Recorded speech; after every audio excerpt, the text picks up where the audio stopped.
नमस्कार दोस्तों, डिजिटल हरियाणा पर आपका स्वागत है। मेरा नाम मोहित गोयत है। इस वक्त की बड़ी खबर अगर आपको बताएं कि अगर आप सोचते हैं कि सोशल मीडिया की रील देखकर आप भी उनकी तरह अपने आप को फील करते हैं, तो ये खबर आपके लिए है।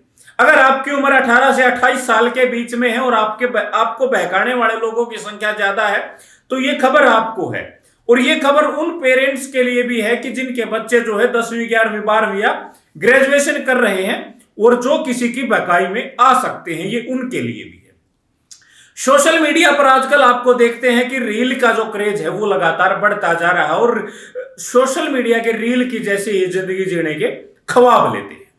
हाल ही में हरियाणा पुलिस एक कुख्यात गैंगस्टर को अमेरिका से डिपोर्ट कराकर लेकर आई। कुख्यात गैंगस्टर का नाम है अमन भैंसवाड़, जो हरियाणा के सोनीपत जिले के भैंसवाड़ गांव का रहने वाला है।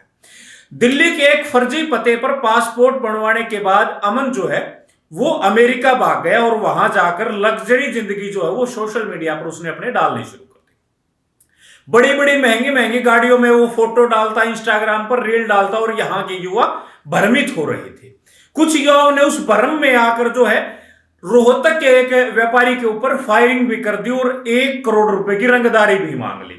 आप सोच के देखिए कि एक गैंगस्टर जो है वो हरियाणा छोड़ के भागा है फर्जी पते पर, और उसके बहकावे में आकर कि उस जैसी जिंदगी जिएंगे, 1 करोड़ रुपए की रंगदारी भी मांग ली। पुलिस ने मामला दर्ज किया, जांच की और गिरफ्तारियां हुई। आज वो जेल की चक्की पीस रही है।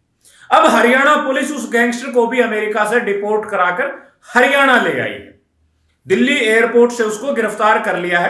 हरियाणा पुलिस ने जैसे ही पता चला कि फला व्यक्ति जो है वो फर्जी पते पर पासपोर्ट बनवाकर भाग गया है, इंटरपोल की मदद से रेड कॉर्नर नोटिस जारी करवाया और अमेरिका से उसको गिरफ्तार करवाया। गिरफ्तारी के बाद अब उसको हरियाणा डिपोर्ट कर लिया गया है और एसटीएफ ने उसको गिरफ्तार किया। उसके बाद अब गोहाना जो उसको पेश किया गया। मातूराम हलवाई की दुकान पर फायरिंग मामले में भी उसका नाम आया था।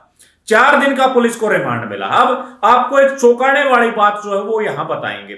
आप सोचिए कि हालात आज क्या है। उस गैंगस्टर को पुलिस बुलेट प्रूफ जैकेट पहनाकर कोर्ट में पेश करती है और बयान सामने ये आता है कि इस गैंगस्टर के ऊपर विरोधी गैंग हमला कर सकती है, इसकी सुरक्षा करनी जरूरी है, इसलिए इसको बुलेट प्रूफ जैकेट जो है वो पहनाई गई है।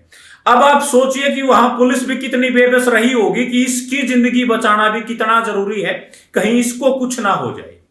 तो पुलिस ने उसको बुलेट प्रूफ जैकेट पहना के और उसको कोर्ट में जो है वो पेश किया है। तो ये तस्वीरें आप लोग स्क्रीन के ऊपर देख सकते हैं। इन तस्वीरों को देखकर अगर युवा भ्रमित नहीं होंगे, अगर युवा ऐसा नहीं सोचेंगे तो कौन सोचेगा। आप सोचकर देखिए कि एक गैंगस्टर को पुलिस बुलेट प्रूफ जैकेट पहनाकर और कोर्ट में पेश कर रही है। अब आपके लिए काम की बात यह है कि अगर आपको लगता है कि क्राइम करने के बाद आप फर्जी पते पर पासपोर्ट बनवाकर 7 समुद्र पार चले गए तो आपको वहां कोई नहीं पहचानेगा, वहां कोई पकड़ने के लिए नहीं आएगा, वहां कोई पुलिस नहीं आएगी, तो ये आपके मन का केवल वहम है। मात्र 1 साल के अंदर जो है वो यहां से भाग भी गया और उसको वहां अमेरिका में पकड़ भी लिया और यहां दोबारा डिपोर्ट करके पुलिस ने गिरफ्तार भी कर लिया। कानून के हाथ लंबे हैं, ये आपने सुना होगा, लेकिन आज ये कहावत सिद्ध हो गई कि 7 समुद्र पार से भी हरियाणा पुलिस ने उस अपराधी को गिरफ्तार कर लिया जिसने हरियाणा के माहौल को बिगाड़ने की कोशिश की, हरियाणा में दहशत फैलाने की कोशिश की और व्यापारियों को डरा धमकाकर एक बड़ी अमाउंट लूटने की फिराक थी।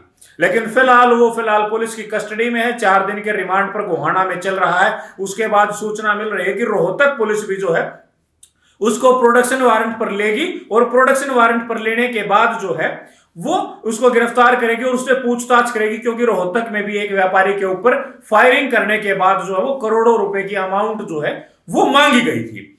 आप इस पूरे सिनेरियो के बारे में क्या सोचते हैं? और हरियाणा पुलिस के इस हाईटेक और 1 साल के अंदर ही विदेश से डिपोर्ट करवाने के बाद गिरफ्तारी के बारे में आप लोग क्या सोचते हैं, वो हमें कमेंट बॉक्स में जरूर लिखें। और अगर आप युवा हैं तो आप इस बात से समझदारी से काम लें। अगर आप पढ़ेंगे लिखेंगे तो आपको रोजगार मिलेगा। अगर आपको लगता है कि सोशल मीडिया की जिंदगी बड़ी आसान है तो ये आपका मन का वहम है। और अगर आपको लगता है कि अपराध का रास्ता आसान है तो आपकी 3 चीजें इंतजार कर रही है, वो जेल, वो पुलिस और वो हरियाणा की एसटीएफ जो आपका रिमांड लेगी। तो अब सोचने वाली बात आपको सोचना है कि आपको अपराध की तरफ जाना है या एजुकेशन की तरफ जाना है। इस पूरी घटना के बारे में आप लोग क्या सोचते हैं वो हमें कमेंट बॉक्स में जरूर लिखें। शुक्रिया।